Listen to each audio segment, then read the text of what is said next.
before we get into the review, let me just say something real quick. Thank you guys. Last weekend, my channel finally broke 1,000 subscribers. I mean, I know that's not much. I mean, it takes like 100,000 subscribers to get like the silver play button and all that, but still, I really appreciate it, guys. I mean, wow. You know, last weekend also happened to be my birthday, and the fact that I was able to break 1,000 subscribers at just about the time my birthday hit. I gotta say that was one of the best birthday gifts I got this weekend. I mean, last weekend, I got a lot of great gifts from my parents and friends and all that, but you guys also gave me a great present, and I just want to thank you all for that. Please continue to watch my videos. I really appreciate it. Thank you so much. Okay then, now, on to the review. Danganronpa 3, Mirai-hen, episode 12. Yeah, this was not a conclusion. We still have one more episode to go, but as far as just being an episode itself, yeah, this was a good episode. Because, well, it featured probably the new star of the new star of the Mirai-hen, who, alright, he kind of was starting to become the star, but now Riota really became the star of this episode, but of this anime, I should say.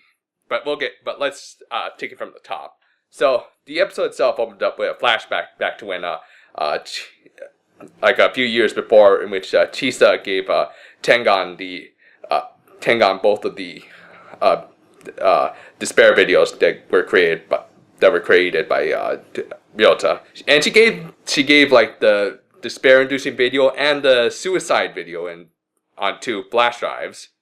I just think my question is, how big are the files on those videos? I mean, do you really need 2 flash drives? You couldn't just put it on one, or do you have like a lot of junk on both of them or something? Just a quick thought, but anyway. Yeah, of course, this is meant to make us believe that Tengan watched one of the videos and fell into despair. We even see Chisa's crazy eyes before the scene cut. But actually, he did. By this episode, it didn't seem like he watched either. But he did come up with something not so good, which we get into the actual episode, where we see where the message from last week.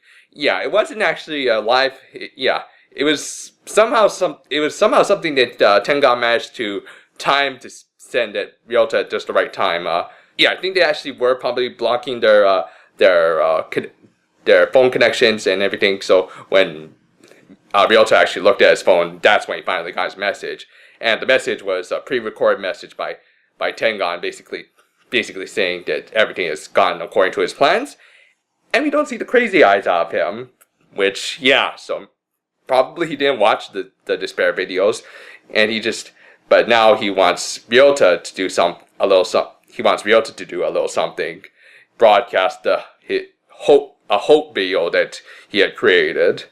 Essentially, yeah, it's a video that's meant to force people into having feelings of hope as opposed to hopes of despair, which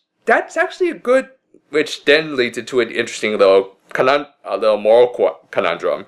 Basically, now the whole video could very well save the world and everything, put everyone back in the right spirits, but also they're doing it by essentially countering mind control with more mind control.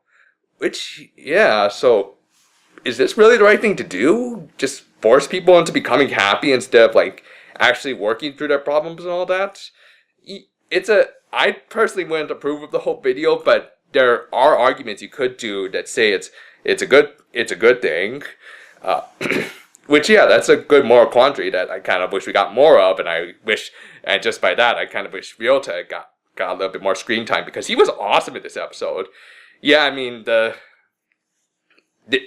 he actually starts really using his talent, which he couldn't do during the killing game, because his NG Kodo was using his talent, but no bracelet means he can just pull out his little cell phone, which he just so happens to have a nice little little mind control video on it.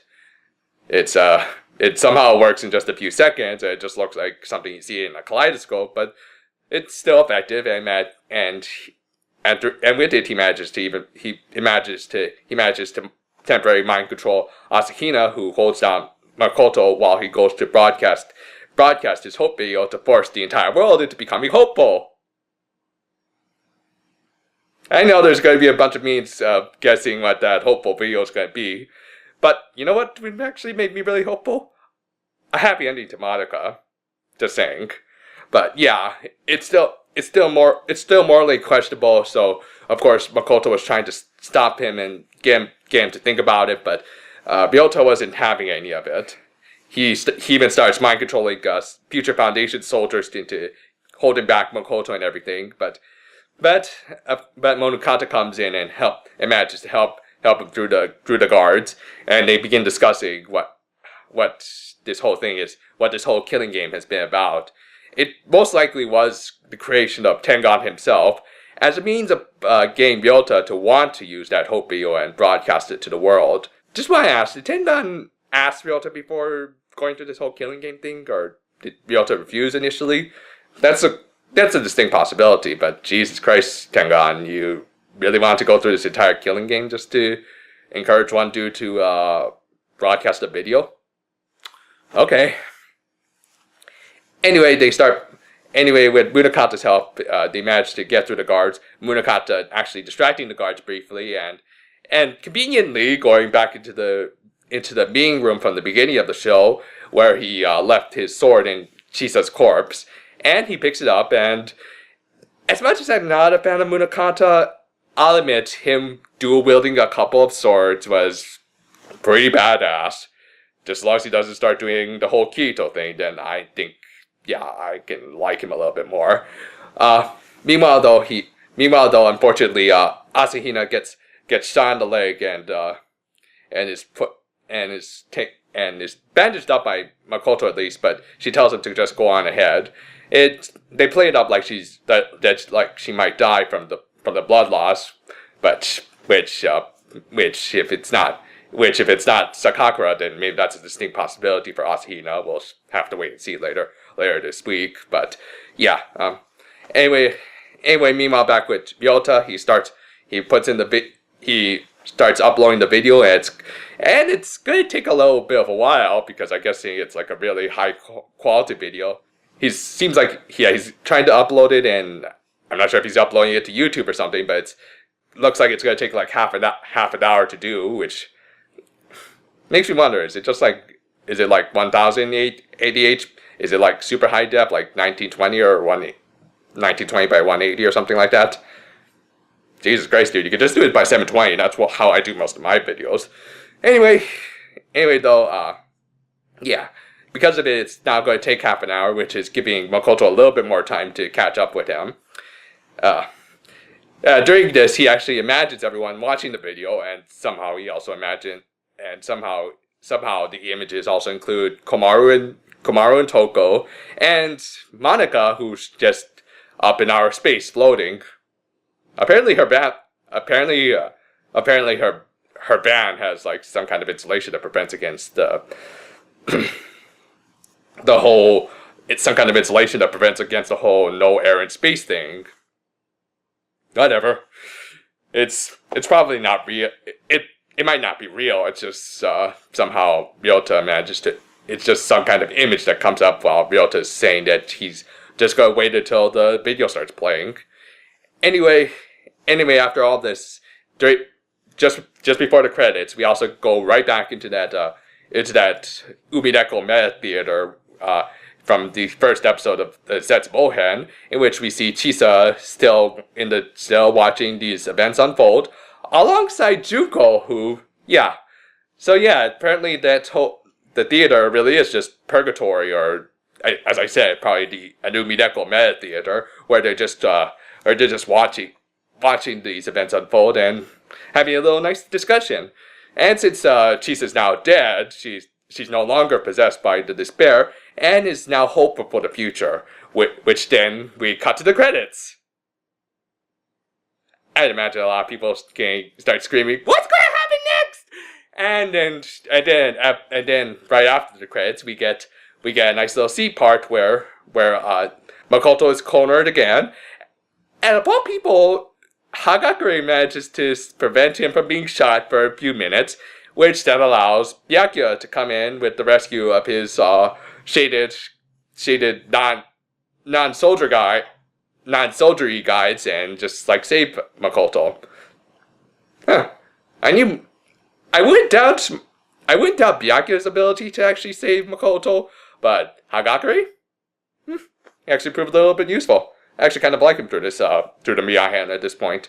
But yeah, from there, the episode ends with Makoto leaving through a doorway, and then we get some more of that nice little bit of English continued to the Hope side.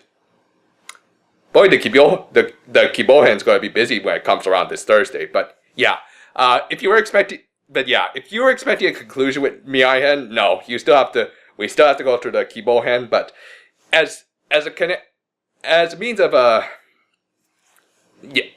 of helping to reveal everything and improving and making Riota a fantastic character, by the way. This was a great episode, and yeah, I look forward to what they're going to do in the Kibohen, which again, it seems like it's going to be really crowded because we still haven't seen the Class 78 yet, which I think we saw them all the way back in like episode 6 of the Mirai-hen. So yeah, now they're just seems like they're just gonna come in for the very, very big, very, very crowded finale. But whatever, as long as it's badass, then who cares?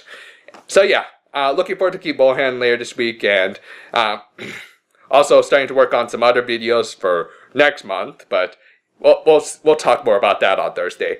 Until then, though, again, thank you guys for letting Lil Me get to 1,000 subscribers. I really appreciate it. And until Thursday, farewell for now, my friends.